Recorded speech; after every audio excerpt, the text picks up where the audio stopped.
Sean had made his decision, and this pregnancy was ours. We spent nights curled up on the couch, feeling the baby's flutters, laughing as each kick surprised us. It was all so different from when I was pregnant with Barbie, where I was a spectator in my own experience. This time, I had a partner, someone who was truly present for me, for us, and it felt like we were finally getting the chance to enjoy everything we had missed the first time around. But of course, Barbara couldn't let go. She wasn't allowed to contact me anymore per Sean's request, but the texts didn't stop. Each one a passive-aggressive dig wrapped in an offer I didn't want. I would bring over a casserole, but Sean said I wouldn't be welcome. I would come and clean for you, but Sean said you wouldn't appreciate it. Don't forget to wash Sean's socks. He says he's out of clean underwear. Sean had done his own laundry for as long as I could remember, and the fact that she'd bring up something so ridiculous only highlighted how out of touch she was. But the one that truly grated on my nerves? If this baby is a boy, he'll need a wardrobe of blue. I'd like to start shopping, but Sean said you want to buy your own clothes. We were both happy, genuinely happy this time. We worked on the nursery together, chose the colors, the furniture.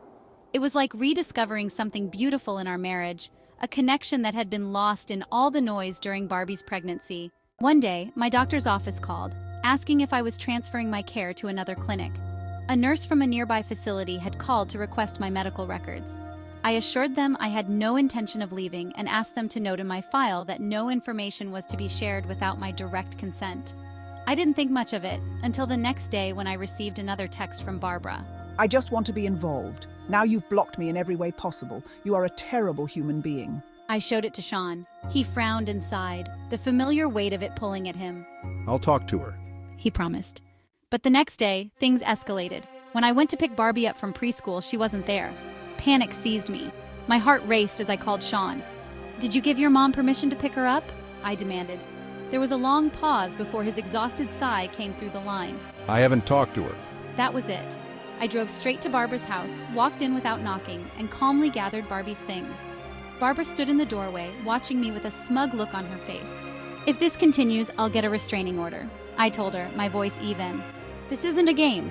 I notified the school that Barbara was no longer allowed to pick Barbie up. They raised their eyebrows at me, but added the necessary notes to her file. The next day, the school called.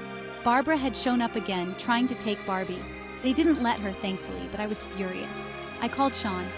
"You need to fix this, or I will." His response was silence. Then the text came, from her. You might be able to keep the unborn baby from me, but wait until the baby's here. I'll have all 3 of them. You'll see. That was the final straw. I went to the police and filed for a restraining order. The judge granted it.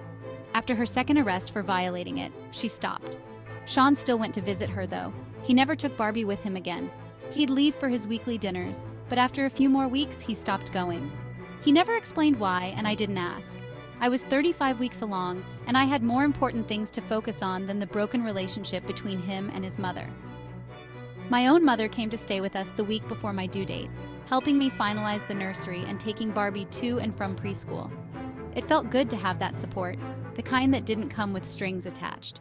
When I went into labor, everything seemed to be falling into place. But of course, Barbara had her ways. She showed up 5 hours into my labor, waltzing into the birthing room as though she belonged there. Sean immediately blocked her from coming any closer to me. It took 4 hospital staff members to drag her out of the room. After Charlie, our beautiful baby boy, was born, Sean cut the cord, and for the first time, his tears were for me, not for her. We had done this together. It was perfect. But when we returned home, an envelope with legal papers was waiting for us. Sean opened it, his face unreadable as he skimmed through the documents. She wants the house back. He said, his voice hollow.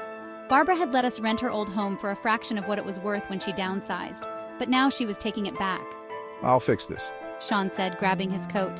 He kissed me on the forehead, then gently kissed Charlie's head where he was nursing.